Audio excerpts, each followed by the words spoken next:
Hey there, folks. Welcome to today's episode of the Strategy and Leadership Podcast. My guest today, Brittany Burns, who is the CEO of Simpler Trading. Brittany, how's it going today? Good. Thanks for having me, Anthony. I'm excited to chat. I love your background. I love what your company does. Why don't you tell our listeners a little bit about who you are and what Simpler Trading does? Sure. So Simpler Trading is a retail education platform. And so our focus is to help the individual investor participate in the financial markets.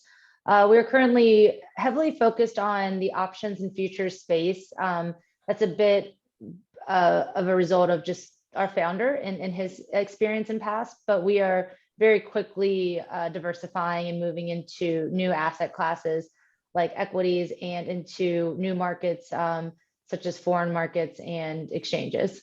Cool. I got that. And so what I'm curious about is, your background is as an attorney by trade, I believe, and then moving into an industry that can be dicey at times. That's going to be my nice way of explaining it.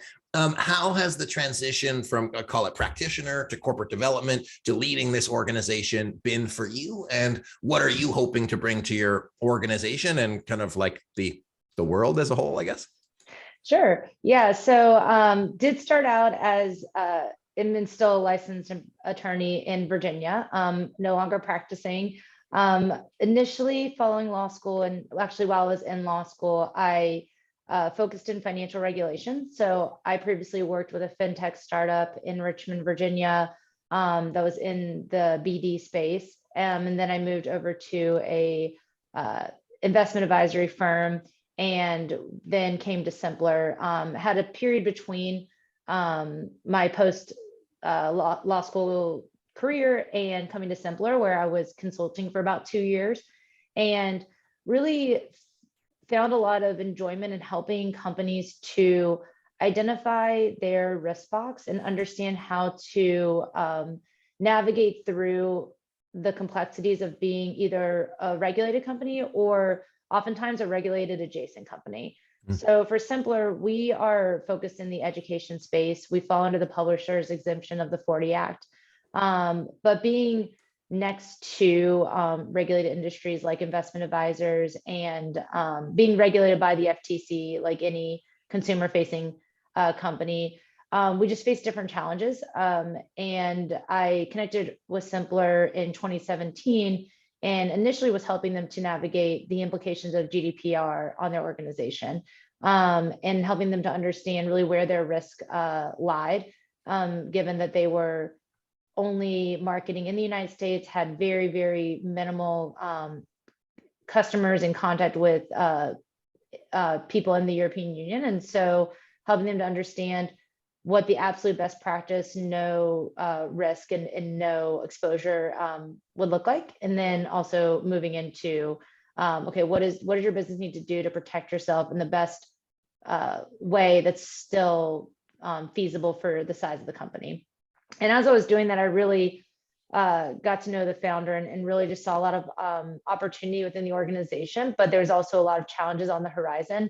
I couldn't have predicted 2020 and everything that we sort of went through that year. But where I think we're uniquely positioned and where the legal background serves our company really well is the absolute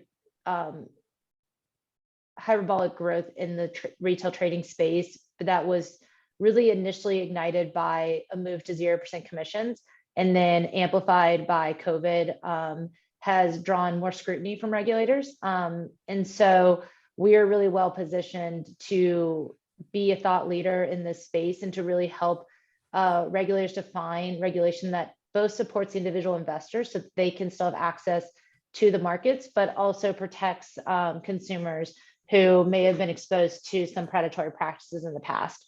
And so being able to tie that legal experience in with the actual application from a business perspective has been really fun and challenging. And I think it provides a lot of opportunity for us, as well as anybody else in a space where regulation is starting to come into their space. And it can become a business burden, but it can also become a huge opportunity for a lot of companies.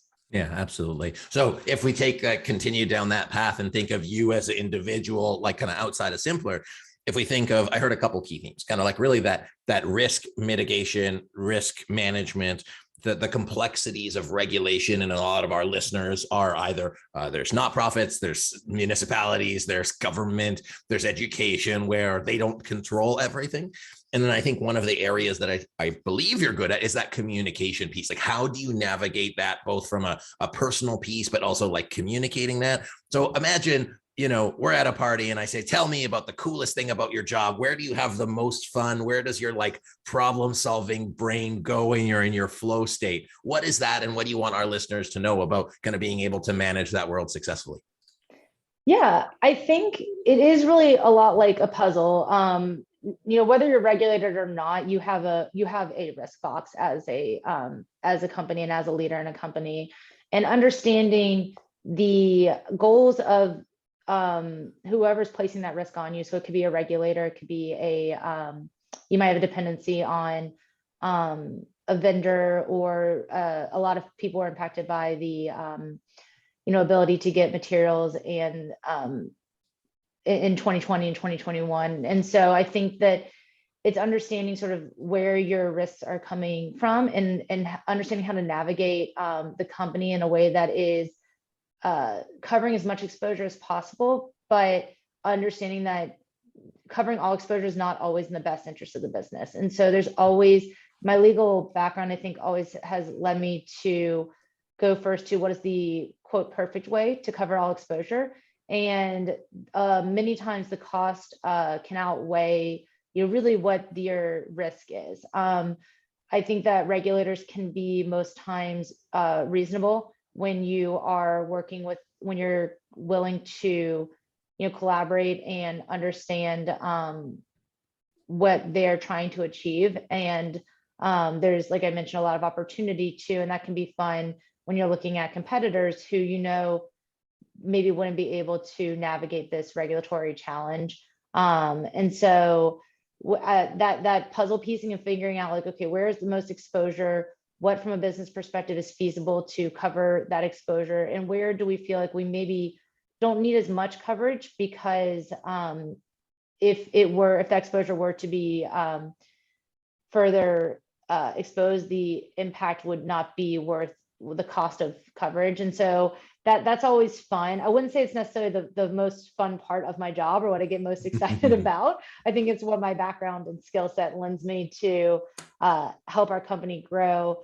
What really gets me out of bed in the morning is the ability to help educate our customers with a skill, like a life skill that can really help them to have the confidence to take control of their financial future. And it's something that has intimidated me in the past, I have always leaned more towards the legal and political career paths. So finance has always been one of those things that I think a lot of people back away from. And to be able to open up those outlets, or open up that opportunity for customers, that's what really excites me, and to keep expanding into new areas so we can meet traders and investors wherever they're at on their journey. It's just a really great opportunity.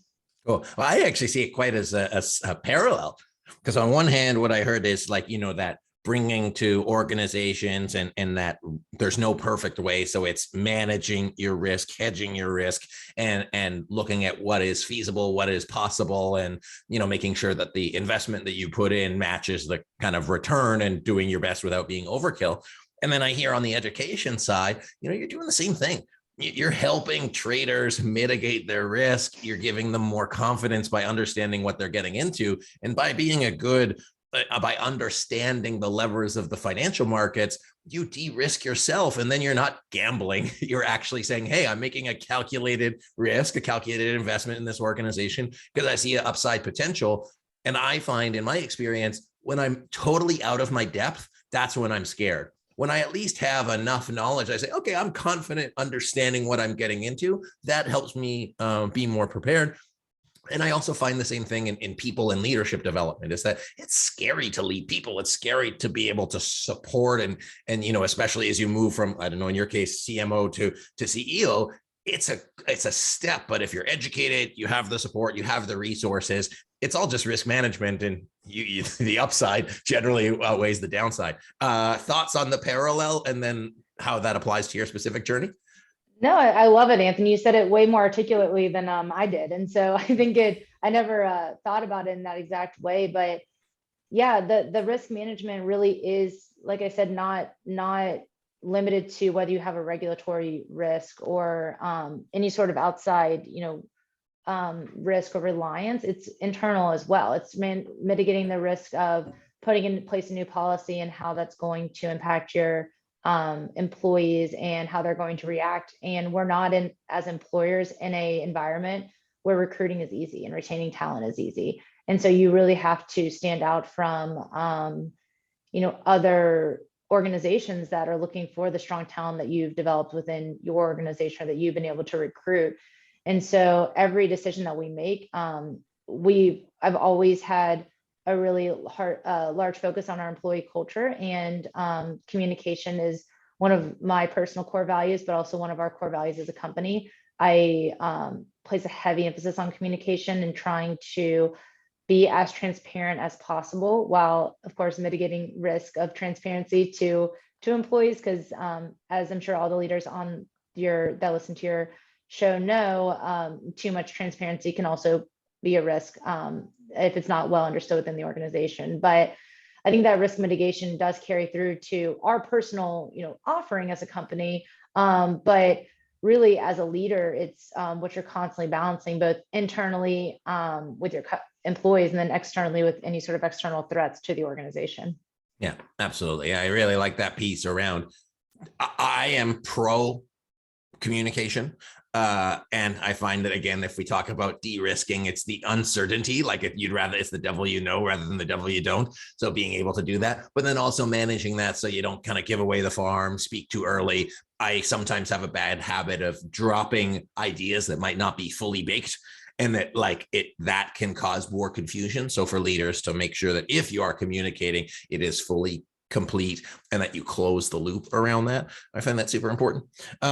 So Brittany, if we look back at your career and you've had like a very cool experience of things, what was a big aha moment for you that kind of shaped how you view things? Like maybe you got your butt kicked proverbially and you're like, oh man, that was like a huge lesson that I learned that helps guide you in your role as a CEO now, if you have one of those moments, or probably a couple.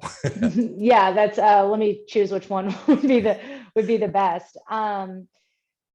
I'll probably choose one from more recently, and around what you touched on previously in terms of what and how you communicate to the organization. I learned very early on, and it helped by our founder of our company. So the company was founded about 20 years ago, and I was, of course, not the founder. And I joined in 2018, and our founder is phenomenal. He was way ahead of the times in terms of having a live content offering. And that's like fun to join that type of organization. But maybe about 3 months in, I think him and I laughed about this story before. I had to like pull him aside and say, hey, John, you're coming into meetings with ideas that you have, but you're dropping them and not realizing that when you drop them as CEO and founder of the company, like I'll be having a meeting about like a plan that we're going to implement over 6 months, and everyone just turns to what that idea is because you hold the power in that room. And I think that and he's like, oh, I got it. And he like immediately stopped kind of doing that. What I told him was like, you kind of drop these tornadoes into like the meeting, and all of a sudden it's like we're all moving on a path and everyone starts pivoting towards this like idea, bright and shiny idea. And even though I recognized that when I was in my position, I realized when I moved into CEO, like I did the same thing. And I would, announce something to the team and be like, oh, wouldn't it be cool if we did this? Or couldn't it be cool if like we went after like this new cohort? And all of a sudden 3 weeks later, I would hear that like we had really ran down this path in a direction that like maybe wasn't what I was thinking. And I was like, oh guys, I was just like saying that would be cool. and so I had to realize and take that step back and say, I think it's very obvious, and we can recognize it if we're honest with ourselves as leaders, like that we know that the team wants to really, I think if you're a good leader, wants to please, wants to overperform for for their team, for the company, and for their leader. And so it's recognizing that amount of power you have in conversations, and presenting those ideas before maybe they're fully baked, or closing the loop. And so that's been a bit of a learning lesson, and it continues to be. I think communication is something that you can never perfect, and it's a constant work. But it's something that over time I've gotten better at, because I've seen myself run the team, into the ground, like proverbially, in terms of like just being like very tired and exhausted, chasing after something that I was like, oh, I didn't think that was a priority. I just thought it was kind of a cool idea. And so it's a bit of a hard lesson, but it's definitely something that I constantly remind myself before I, shoot a Slack off or say something in a meeting. It's like, how is this going to be interpreted? How much of how do we communicate that could be an opportunity in the future, but it's not a pivot the ship now. And I think it's especially in an organization our size, we're right at about 100 employees, and we scaled that from 30 in 2018. So I know like most of the team has like been scaled directly and hired directly by me. It's so much easier for the team to get off track and pivot quickly, which can be a blessing, but it can also be a curse if you're not communicating correctly. And so that's been something that I continue to learn, but definitely has been a big learning lesson since stepping into this role. Oh, that's awesome. I appreciate you kind of putting yourself out there, because it's not easy to look back. There's some real gold there. I heard. So one, again, just like recognizing, how do I want to start this? Recognizing for you as the CEO, what behaviors can have an impact. We talked earlier about risks and communication and transparency. I think also if we think of like both internal and external communication, when you signal something, the market will follow a signal. So that's a signal and people are following it. But the other thing I really heard out of that is that as a team member, there was the trust and the structure for you to say, hey, I don't know if you realize that you're doing this, and this is the impact. And so for your CEO at the time to have the foresight or the understanding to say, whoa, okay, cool, I thank you for that feedback, and adjust it, was, I imagine, able to keep you moving forward. A lot of people I talk to have meetings that spin around in circles, and it's often because people drop ideas and they go down the rabbit hole versus like staying focused and then using like a strategic planning session or something like that to take a step back and make sure that those potentially great ideas are executed in the right way. Did I capture what you meant to share? Yeah, I think that perfectly captured it. Perfect. Cool. So as we finish up here, what is the last thing you'd like to leave with our listeners to help them both be successful in their life, in their businesses, and potentially with their finances? Yeah. I think that, well, for life and business, I think I can have a bit more of a takeaway. I know we've talked a lot during this about communication. I can't, my background prior to law school was in corporate communication. So I've have a heart and a huge belief in the importance of communication. There's whether it's in business or in life, the importance of having those crucial communications, communicating earlier and clearly is so important. And you can see when you look back, I mean, hindsight's 2020, but typically when a project internally goes off the rails, or in personal life, if my husband doesn't do something that in the way that I want it to be done, I can almost point back to like where the communication broke down, like where there was not, expectations weren't clearly set, where there wasn't buy-in and agreement on what we wanted the outcome to be and defining success. And so that's something that I'm extremely blessed from an organization standpoint to be surrounded by people that are significantly smarter than me. And that was extremely purposeful on our executive team. I wanted a group of people that were significantly smarter and experienced than I am as a young CEO.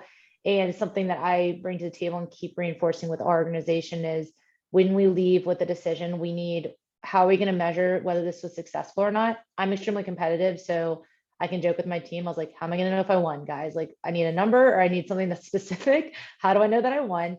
And then how are we checking in on that 30 days from now? Because that's something we did not used to do. We would launch something, we'd say we won or lost, and then it would almost go into this ether of like, did anyone go check on like if that's still running? And so I think that communication, setting expectations from the beginning, sometimes can be very uncomfortable. I highly recommend the book Crucial Conversations. it has helped me a lot to have tools to, bookmark other conversations when they start coming up, and when we're setting expectations. But communicate, communicate, communicate. You can't do it enough. You can't do it too often, and you really can't set expectations, too clearly. So heavily lean on that as a tool in my toolbox. Very cool. I love that. I think everybody could benefit from those things. One more question before people can connect with you. What is Sportable? Yeah, so Sportable is a nonprofit organization that I was involved in Richmond, Virginia. An amazing organization. I played Division I sport in college, so I played lacrosse at Old Dominion, and have always looked for ways to stay involved in the athletic community. So I coached for a while, and then got involved with Sportable. It helps to serve physically disabled and visually impaired athletes, and so there's different sports that the organization supports. I did a lot with our visually impaired runners, where you could run tethered to a visually impaired runner and run races. But we also had basketball tournaments and larger races in Richmond. So it was a phenomenal organization. And unfortunately, since I'm not in that area anymore, I haven't gotten to participate in it in a few years, but highly recommend anybody that's in the Richmond area should look at getting involved. Cool. I thought I'd take the opportunity to give it a plug because it looked really cool. And I was like, oh, cool. I figured that. I appreciate that. Yeah, it's a phenomenal organization. Awesome. Check out Sportable in Virginia. Brittany, where can people connect with you and where can they learn more about your company? Yeah, so you can find me on LinkedIn. That's where I'm most active. And then company, you can find us at simplertrading.com. So very easy to remember. Awesome, Brittany. Thanks for being here today. It's been a blast. I wish you all the best in all of your future endeavors, including if you get back into lacrosse. But it's been really a pleasure chatting with you today. Awesome. Thank you, Anthony. You too. Folks, thank you to my guest, Brittany Burns. As you move forward with your organization, especially in what we'll call an uncertain time, being aware of your risk boxes, being aware of your communication, how to manage all of that, set expectations will only help you become a better leader as you move forward. So I hope you got a lot out of today's podcast. Be sure to connect with Brittany and be sure to subscribe if you haven't yet. So my name is Anthony Taylor. This has been the Strategy and Leadership Podcast. I appreciate you being here. I'll see you next time.